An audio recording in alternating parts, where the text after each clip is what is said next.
Scotty and Denny for their words. They really bring a lot of stories and humor to mind, to me.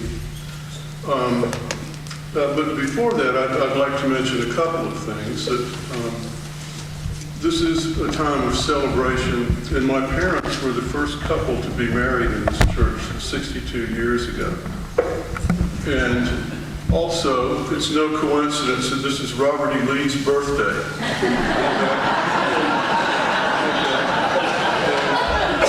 And on the mantle of the piano in the sitting room is a portrait of Robert E. Lee, and you all know that Bill was very active in the Lees of Virginia.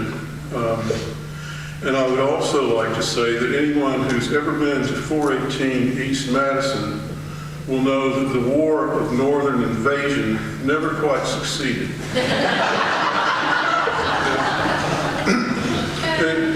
And I'd like to tell one other story about this just encyclopedic knowledge of genealogy, and not only genealogy, but every ology of people around here.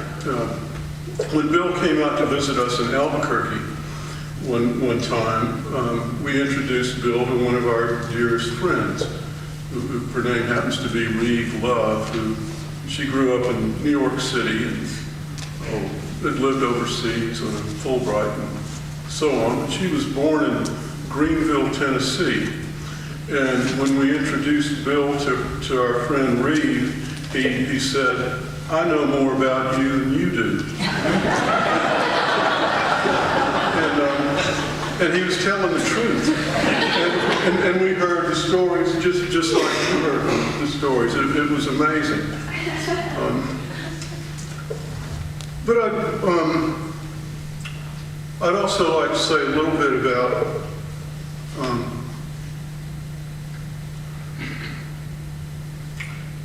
what it was like to have Uncle Bill as an uncle.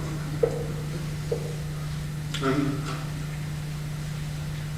I'm not much of a social media person. That's how my wife keeps track of our children. But after a few days, I wrote that Uncle Bill had passed away on Christmas Day in the U.S. and Boxing Day in New Zealand, which is the day after.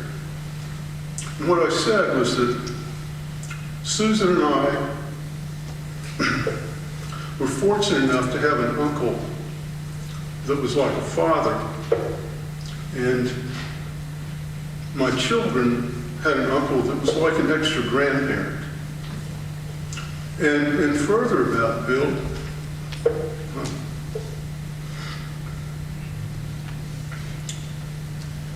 he loved and accepted Tom and Mary Jo as if they were his own blood. He never introduced Mary Jo as my wife. He always introduced her as his niece, Tom as his nephew, and often Mary Jo and Tom were introduced before Susan and I. There was no distinction there. And what that did is that just gave such strength to our families, all of our families, that Bill brought. And I am thankful, very thankful for that. He was quite a, I do think I had the best uncle in the world. When I was young, I started taking French in the 3rd grade. And in the 3rd and 4th grade, Bill would write me letters in French. And as I became an adult, I don't know anybody else whose uncle wrote them letters in French when they were 8 and 9 years old. And you all would have read in the paper, in the Athens paper perhaps, about how in the Battle of the Bulge, that was one of the things that was a deciding factor. And fortunately, Bill bought a Volvo, and our middle child is named William Selden Taylor for some reason, and he was able to go to Europe with Mary Jo, my wife, and as the driver and William as the navigator, and go through Belgium and go around some of the places where Bill had been. And I was so happy that William was able to hear a lot of these wartime stories that I never heard and actually see the places. And I know William asked Bill how old he was. And he was the same age as William at the time they were driving through there. Bill as an uncle, I don't know what it would have been like to have had Bill as a father. I think his expectations would be rather high. But he gave me a set of the great books to read, and I read them. When I was a bit older, he handed me a book and he just said, every civilized person has read Malraux. So I read Malraux. Bill was a man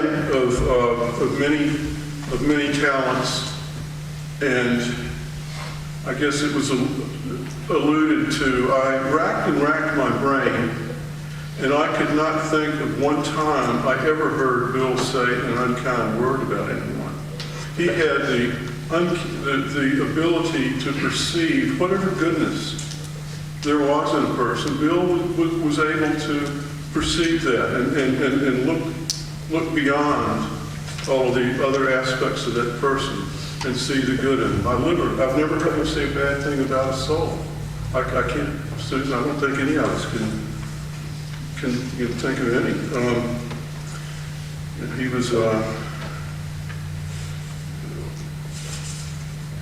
he was a wonderful cook and a consummate host, as you've heard.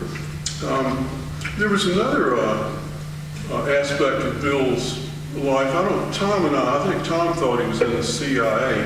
I never quite understood. Bill claimed to be the cultural ambassador of Tennessee, which he probably was. I think he was easily the wisest person in East Tennessee, at least I thought so as a child. I also told him once that I thought Athens was the center of the universe, and he said, well, it is. But Bill was the cultural advisor for both senators from Tennessee, and he'd go to Washington, he'd stay in this place called the Watergate, which subsequently became known for things other than Bill Selden having stayed there.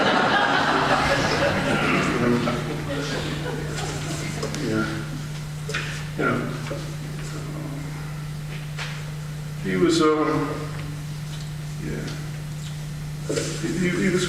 he was quite a wise man. He also told me once that Bill was comfortable anywhere. Scotty reminded me of a story, actually. When I graduated from medical school, Bill, of course, hosted the dinner before that. And he came along to the party we had, and then Bill came along to the after party. And Bill came to the after party after the after party. And Bill came to the after party after the after party after the after party. And then Bill went to the after party after the after party after the after party after the after party that I had faded out of the race and didn't make.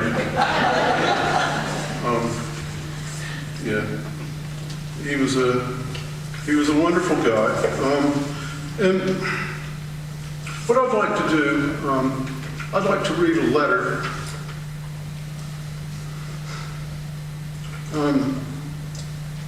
I had permission to read. That some dear friends in New Zealand wrote to Susan and my mother.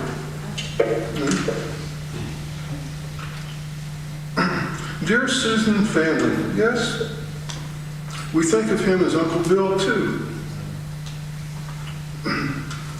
You all have our deepest sympathy and prayers for his passing. It was inevitable, as it is for all of us, but that thought never removes the pain of separation. If we were to be coldly honest, we would probably say that we hardly need Bill. except that his personality meant that on those couple of occasions when we did have time in his company, they were effectively unforgettable. Each moment with him left you with a new thought and a new way of looking at the world. And that world was never an unkind world. Walking down Main Street in Athens with Bill was what it would probably be like to be part of the royal family. Everybody knew him, and it seemed that if you were with him, that meant that you were with someone that everyone wanted to meet. Yes, Bill was gracious enough to take the time to introduce you in a positive way to each and every friend, and that seemed to include everyone in Athens. Bill was a very proud man, proud of the standards he set himself, proud of his family heritage, proud of his Mayfield experience, and what he had contributed, but more important, immensely proud of those parts of the Selden Taylor family he loved so much. In many different ways, he taught us so much in the short time we were with him. He exuded so much, his fondness for both the South and for where he hoped he saw the whole U.S. was going. Whether it's the quiet degree of respect which he showed service staff at the golf and country club, or the total relaxed affinity in the various mansions of friends that he introduced us to. He was always the archetypal gentleman that summed up the legendary Southern gentleman of the historical television image. Equally, his Southern hospitality is not only legendary for us now, but in the company of friends like our cousin Frank and others who came by the house. It was obviously legendary on a local and a national level as well. Yes, we only had Bill's company a couple of times. And we know that his passing will pull on your heartstrings. But if it helps, we feel a hole in our hearts too.